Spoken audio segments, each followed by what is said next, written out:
It's going to be for Mexicans. It's going to be for Mexicans. It's going to be for black people. It's going to be for Armenians. I don't give a fuck. All you lost tribe motherfuckers. Afghanistan, Palestine, Somalia, Darfur, South Africa, Venezuela, Colombia. We need to have our own political party because we all have the same motherfucking problem. We built this nation and we get none of the benefits. None of the benefits. None of the benefits. None of the benefits.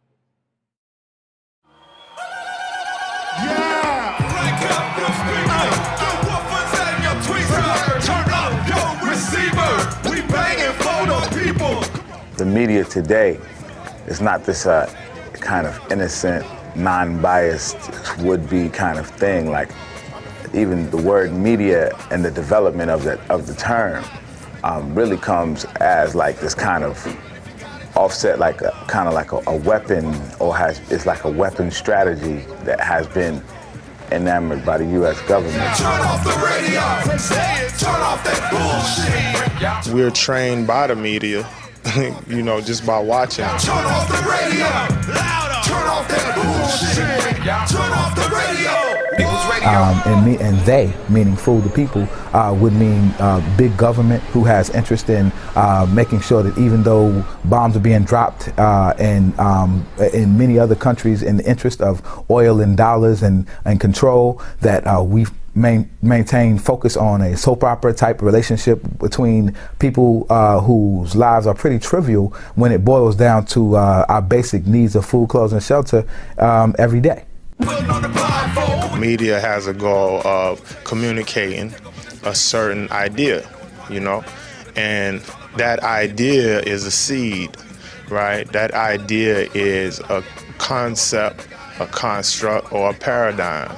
A revolutionary ultimate goal is to create your own paradigm, moment to moment, strategically, to fulfill your own objectives. You can hear it when you walk the streets. How many people that reach? How to use music to teach a radio program. Ain't a figure of speech, but don't sleep, cause you can be a radio freak. Turn off the radio. Say it. Turn off that bullshit. It's people, okay, who hate people who they have never met. If you mention the name of the president of Venezuela or the president of Iran, people will base their hatred based on some stuff they've heard on the news. And more likely than not, it was erroneous, exaggeration, or just straight up lies. Why should people hate someone that they don't know based on misinformation? You can only do that if you understand the role of the media. The corporatization is, you know, like the new kind of agenda of imperialism. I mean, it has been the way in which they've operated imperialism by corporations in the last hundreds of years, but it's the most popular now kind of like interface, like to see it and how it interacts. It's like corporations, and it's those corporations that are present in like the international work. They are actually the manifestations of imperialist action everywhere. So when imperialism does what it does in the world, like it's those corporations that pop up and either employ or deploy and destroy places in which imperialism is creeping and stretching its tiny little tentacles. Why they so rich and we poor, that's war. If you young and black, you sell crack, that's war. The White House and the Rock House, that's war. George Bush coming out his mouth, that's war. They tap into the weaknesses in human nature. Power ain't money, all the self-determination. Like what? Taking high and making it the real people say that's war. They feed into that with the lifestyle. They use the arts, the entertainment, the music, the fashion, you know, every aspect of your leisure, you know, to reinforce that as your lifestyle, you know, and to make us have a contradiction with ourselves. George Bush was only a cog in the engine. You have Barack Hussein Obama as also a cog, meaning a small part of the machinery that works the system. The same old kind of a rule that happened across the country is still happening in the same old way, but represented by a face more familiar, a face that is usually associated with the oppressed and poor people. The most important thing that we need to know right now is it doesn't matter who gets elected, honestly. I know people heard that years ago when Ralph Nader was running. But I mean in the grand scheme of things, because what we're talking about are differences of degree. We're talking about two imperial presidents. You know, one will be a pretty brown face, a pretty brown young face even. One will be a less pretty, old, white face.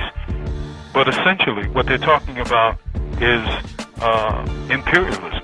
So what people need to understand and really, really get is that they should demand through their... This call is from the State Correctional Institution at Green and is subject to monitoring and recording.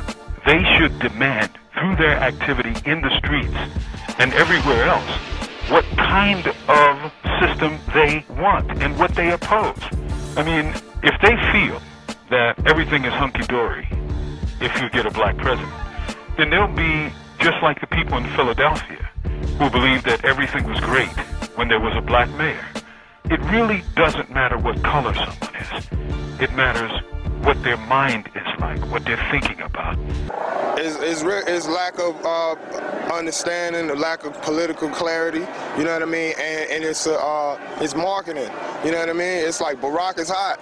He's the right now, so throw him on your jacket, you know what I mean, and you know, it ain't really deep, you know what I mean, it's just people riding the wave, you know what I mean. That's what hip-hop is being used for, is you know, to sell products, to sell to us stuff down our throat that might not necessarily be good for us. So some of the hip-hop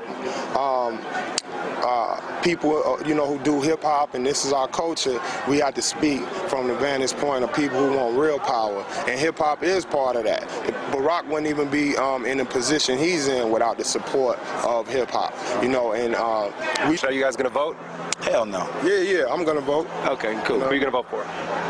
I mean, I'm voting with my art. I'm voting with my participation in rallies like this. I'm voting, you know what I mean, and raising my son, you know what I mean, to recognize the truth about this system. I'm voting in so many ways, I ain't even got time to go to the booth in November. I'm voting for Mumia Abu Jamal. Free them all. If we don't raise warriors, you can't expect for any warriors to grow. If you don't put a revolutionary program, then how you expect to see Malcolm X? We declare our right on this earth to be a man, to be a human being, to be respected as a human being, to be given the rights of a human being in this society, on this earth, in this day, which we intend to bring into existence by any means necessary. We always say in the Black Panther Party that they can do anything they want to us. We might not be back. I might be in jail. I might be anywhere. But when I leave, you can remember I said with the last words on my lips, I am a revolutionary. The only revolution that is worth fighting is the humane revolution. If we do want to live a thug life and a gangster life and all of that, okay, so stop being cowards and let's have a revolution. But we don't want to do that. Dudes just want to live a character. They want to be cartoons. But if they really wanted to do something, they was that tough. All right, let's start our own country. Let's start a revolution. Let's get out of here. Let's do something. When you talk about revolution and you see the people that are willing to sacrifice for it, they're not superheroes. They're regular people who are willing to gamble every single ounce of stability that they have in life because the central government has become so corrupt, because its abuses have become so blatant, because it's no longer believable. An empire collapses when its people no longer have any faith in what it's supposed to stand for, because it never stood for that in the first place, or because somewhere along the line it lost its idea. The community, man, is in life to teach you balance. You know, you get too extreme on one side, you know, you empty on the other side, you know, and you know, when we talking about organizing, for example, you can't be organizing when you disorganize as an individual. I hope to continue to be creative. Next 10 years, I plan to be the best MC that hip hop has ever seen in the game.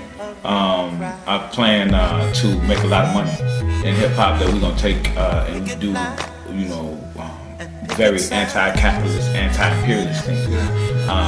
You know, I hope to have a lot of fun with it and grow with it. I hope that it can still be as instructive for me as it has been for the past 10 years. And you know, and learn from the people who's coming up. We've got to find a way.